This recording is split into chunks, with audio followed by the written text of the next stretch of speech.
सुन लीजिए कुलदीप कुमार, आपने जो आरोप लगाए हैं बीजेपी के ऊपर, सर उसी का जवाब आपने कहा। जवाब तो यासिर जी की बात कंप्लीट होने दीजिए। कुलदीप जी, यासिर जी की बात कंप्लीट होने दीजिए। जी सर। कुलदीप भाई, गोपाल इटालिया से आप कब इस्तीफा लेंगे? क्या क्या कहा? मैं उस बयान को रिपीट नहीं करना चाहता हूँ नेशनल चैनल पे। आप लोग जो ये ढोंग कर रहे हैं, वो आप पर्दाफाश आपका ढोंग हो रहा है।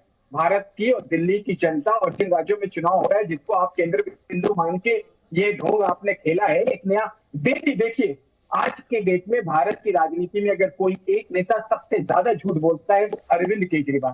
सुबह उठ के झूठ, दोपहर में झूठ और शाम में सोने से पहले तक झूठ बोलते हैं। उनका राजनीतिक हथकंडा ये है आप सच बोल दीजिए, आप इसके विरोध में हो, समर्थन में हो, बता दीजिए। गोपाल इटालिया का इस्तीफा आप सच बोल दीजिए। जो गुजरात का अध्यक्ष है, उसने क्या बयान दिया कुलदीप भाई? क्या आप सिलाई सीखने के लिए हजारों रुपए खर्च करने के लिए चिंतित हैं? फ्रीडम ऐप को डाउनलोड करें, 40 घंटों का टेलरिंग कोर्स देखिए और खुद का टेलरिंग बिजनेस शुरू करें। वो आप रिपीट करो, मैं तो रिपीट भी नहीं कर सकता हूँ। मैं और आपके एक नेता जिन्होंने, मैं कह रहा हूँ आप ब्रह्मा जी, मैं कह रहा हूँ आप सच बोल दीजिए। आज चैनल पे आप बता दीजिए कि आप इसके विरोध में, समर्थन में। आप उनके समर्थक हैं, आप गोपाल इटालिया के समर्थक हैं, आप उनको समर्थन देते हैं क्या? आप समर्थन देते हैं? ढोंग मत करिए। आप अच्छे आदमी हैं, एक अच्छे एमएलए हैं, लेकिन कम से कम आप उस झूठ के नाव पे जो वो उसका सहारा ले रहे उसमें मत चढ़िए। मैं तो केवल इतना पूछ रहा हूँ, आप स्पष्ट आपको एक सेकंड सर, यासिर सर, एक सेकंड कुलदीप जी, एक सेकंड। आप ये कह रहे हैं ना लक्ष्मी गणेश को मानते हैं नहीं, इसका जवाब आप उनसे जरूर लीजिएगा। एक छोटा सा सवाल मेरा आपसे कुलदीप जी, गौरी गणेश को आप मानते हैं? शंकर भगवान की पूजा आप करते हैं या फिर श्री राम को आप मानते हैं? वो हिंदू देवी देवता नहीं है जिसका जिक्र यही किया जा रहा है कि किस तरीके से। देखिए फिर वही चीज होगी।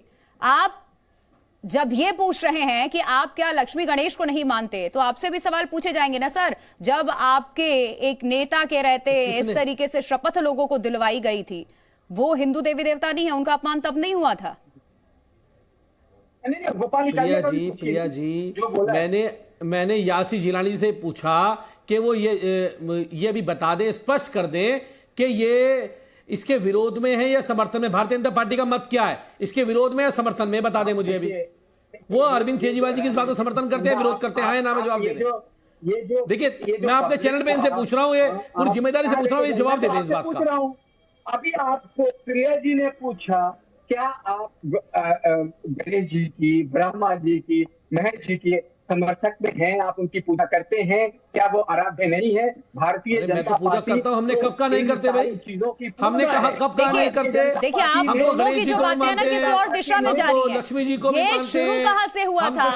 यहाँ लक्ष्मी गणेश, भगवान राम या शिव पार्वती, ये मसला नहीं है। मसला अरविंद केजरीवाल ने जो बयान दिया था वो है। उन्होंने क्या कहा था? क्यों आखिरकार फोटो छपनी चाहिए नोट पे, इंडियन करेंसी पे? सुनवाती हूँ वो बाइट, आप सभी सुन लीजिए, उसके बाद प्रदीप जी मैं आपका भी रुख करूंगी। ठीक है, पहले वो सुन लीजिए अरविंद केजरीवाल ने कहा क्या था। लक्ष्मी गणेश से किसी को आपत्ति नहीं है, सुनिए पहले। भारतीय अर्थव्यवस्था की स्थिति बहुत अच्छी नहीं है। भारतीय अर्थव्यवस्था काफ़ी नाजुक दौर से गुजर रही है।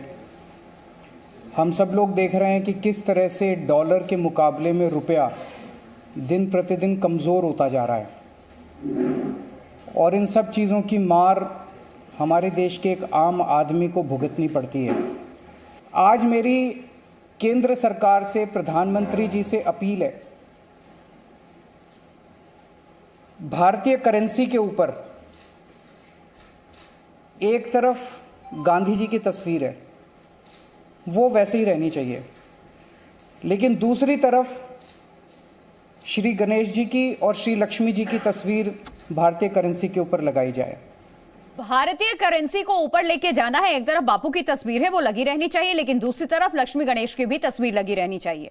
देखिए किसी को इस पर आपत्ति नहीं है, इसको लेकर के सवाल नहीं पूछे जा रहे हैं कि आपको क्या लक्ष्मी गणेश में आस्था नहीं है, यहाँ क्या श्री राम की फोटो होनी चाहिए थी या शंकर भगवान की फोटो होनी चाहिए थी, तब ये सही होता।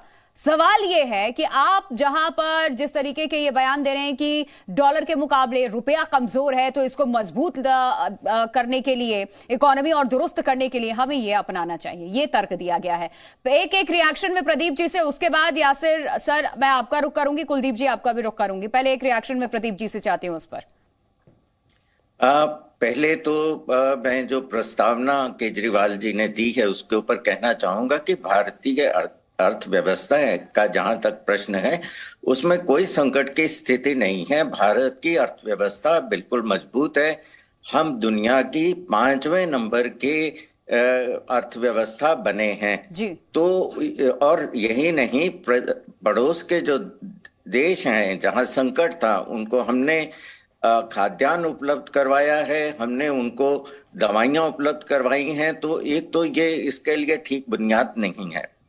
दूसरी बात, जहां तक विचार का प्रश्न है, मैं व्यक्तिगत तौर पे उसका स्वागत करता हूं अगर लक्ष्मी जी की और गणेश जी की तस्वीर भारत की करेंसी के ऊपर आती है तो।